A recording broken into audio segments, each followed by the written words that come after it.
ચાઇનાની અંદર ફાર્મિંગથી લઈને બ્રાન્ડિંગ સુધી ટેક્સટાઇલ ઇન્ડસ્ટ્રીઝનું છે ને એક્સક્લુઝિવલી પૂરેપૂરું સેટઅપ છે, કમ્પ્લીટ સેટઅપ.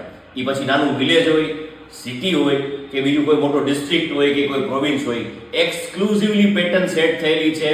ફાર્મિંગથી લઈને પ્રોડક્શનથી માંડીને પેકેજિંગથી માંડીને એક્સપોર્ટ સુધીની દુનિયાભરના માર્કેટને કેપિટલાઇઝ કરીને ચાઇના એ સ્કેલ ઉપર ધંધો કરે છે કે ભાઈ ટેક્સટાઇલ પ્રોડક્ટ કન્ટ્રી વાઇઝ કઈ પ્રોડક્ટ મોકલવી, કયો ધાગો મોકલવો, કયું કાપડ મોકલવું, કયું રો મટીરિયલ્સ મોકલવું. આજે તમે ચાઇના જાશો ને તો તમને એટલો ખ્યાલ આવશે કે ભાઈ ચાઇનામાં auto parts, machineries, textile, electrics, કોઈ પણ પ્રોડક્ટ પકડી લ્યો એનું એકદમ સ્ટ્રેટેજિકલી માર્જિન અને સ્ટ્રેટેજિકલી એનું એનાલિસિસ છે દુનિયાભરની અંદર વેચવા માટેનું.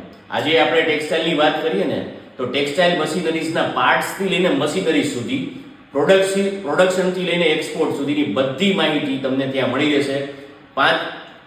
1 તારીખથી 5 તારીખ કેન્ટોન ફેર 2025માં ત્રીજા ફેઝની અંદર ટેક્સટાઇલમાં જે એક્ઝિબિટર્સ આવી રહ્યા છે ને એને ખરેખર તમે વિઝિટ કરશો ને તો તમને ખ્યાલ આવશે કે ભાઈ કયા સ્કેલ ઉપર એ લોકો કામ કરે છે, કયા સ્કેલ ઉપર પોતાની જાતને ડેમોન્સ્ટ્રેટ કરે છે કે ભાઈ પોતાની પ્રોડક્ટ આખી દુનિયામાં જાય. એટલે તમે ટેક્સટાઇલ ઇન્ડસ્ટ્રીઝમાં હોય, ગાર્મેન્ટમાં હોય, મશીનરીઝમાં હોય, એમ્બ્રોઇડરીમાં હોય કે ટ્રેડિંગમાં હોય, તમે ત્યાં જાશો ને તો તમને ખબર પડશે કે ભાઈ ટેક્સટાઇલમાં ચાઇના કઈ રીતે વેપાર કરે છે અને દુનિયાના વેપારીઓ ચાઇનાને કઈ રીતે એન્ટરટેઇન કરે છે, શું સમજે છે. આપણે ચાઇનાને શું સમજીએ છીએ એનાથી કોઈ નિસ્બત નથી. આપણા નહીં જવાથી ચાઇના ઊભું રહેવાનું નથી.